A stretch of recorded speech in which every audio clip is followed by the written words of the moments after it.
bear a child since I am old. Is anything too hard for the Lord? At that point in time, I will return to you according to the time of life, and Sarah shall have a son.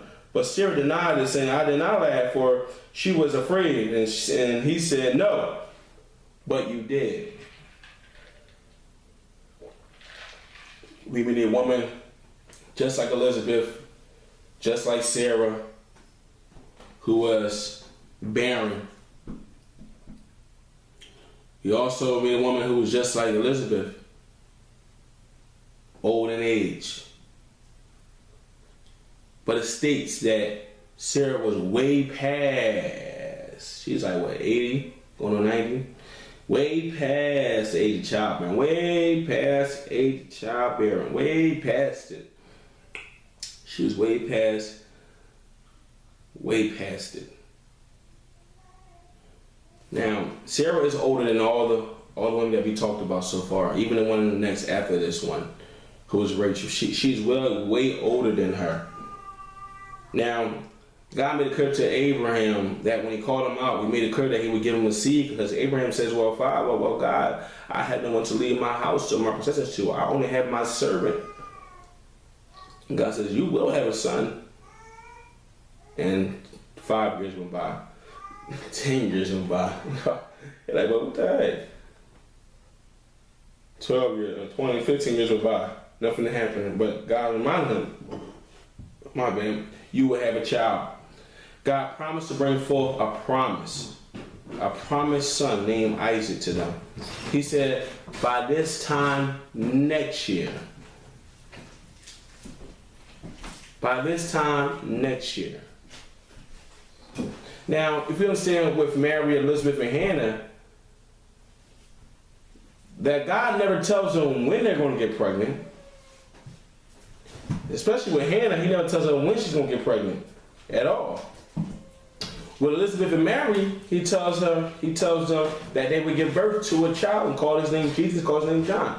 But Sarah's the only one in the Bible who God says, by time next year, I will come back to you again, and you will have a son.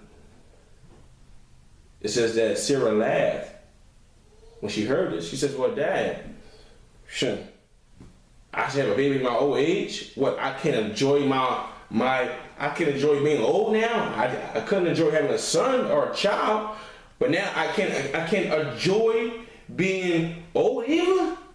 Oh, come on, man. You're killing me now, God. You're killing me now. She laughed at God. Sarah has doubts because she tries to help God out with the promise. She tries to help out God with the promise, and Hagar, Ishmael, is born. She had doubt because God told her way before God walked up on the scene with the two angels and spoke with Abraham. God told them what's going to happen, and Sarah says, "See with my maid, and let her give you a son, and that he should be the promise." But then God came to Abraham personally and Sarah personally and said, "You will conceive a child." Some of you are well advanced in age. Some of you are been great, are having accomplished something great. Some of you are well past it. But God says this: is there anything too hard for me? Come on, I parted the Red Sea with my two bare hands. Come on, I walk on the backs of angels. Come on, I kept the sun out longer than expected. And they're still trying to catch up with that daggone time that they lost. Called leap year. I gave you my son, you didn't earn it. God's ready to deliver something in your bosom. Now, just like Elizabeth, I made it clear that Sarah dies before Isaac is, older, before Isaac gets to that time.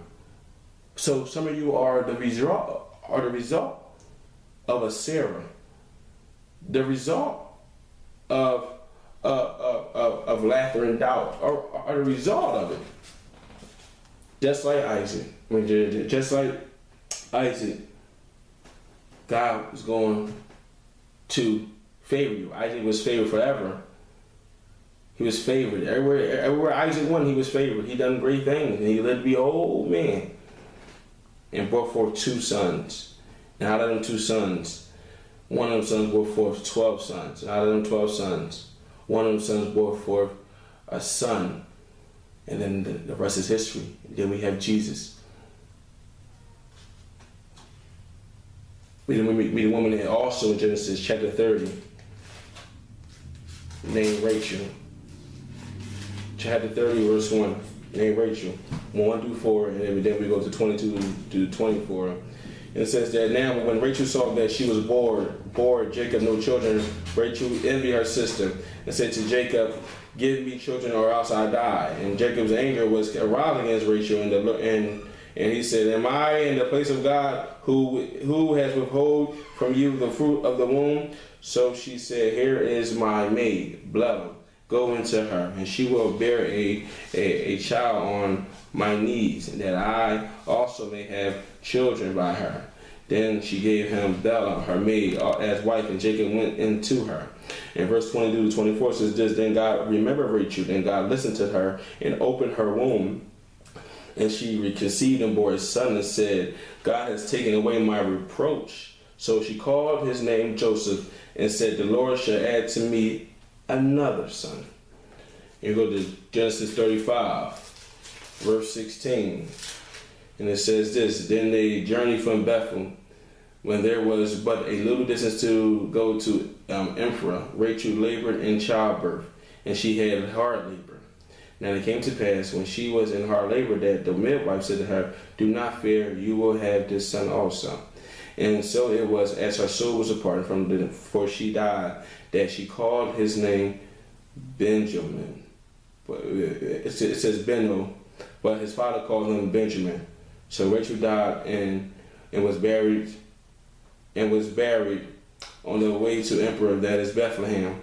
And Jacob set a pillar on her grave, which is the pillar of Rachel's grave to this day. Rachel was like Sarah, Elizabeth, and Hannah, barren. But like Hannah, she was young. Like Hannah, she was married to a man who had 2 wives. Well, Jacob had 4, but and just like Hannah, Rachel, just like Hannah, she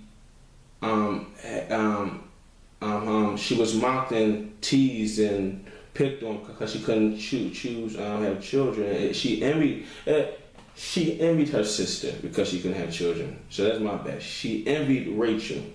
Rachel envied Leah because she couldn't get children, and she couldn't give children. But it says that God also, just like Hannah, closed her womb up. Okay. Now, she blames Jacob for not giving her a child. Jacob says, "Am I God who holds your womb?" She had doubt.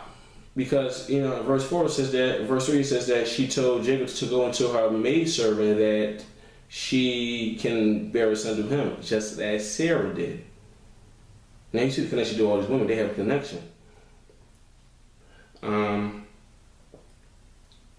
She's the only one to die in birth. And she's also the only one out of all the 5 women, out of all the ones talking about, who says that God will give me another child. He will give it to me, and not another child, but also a son.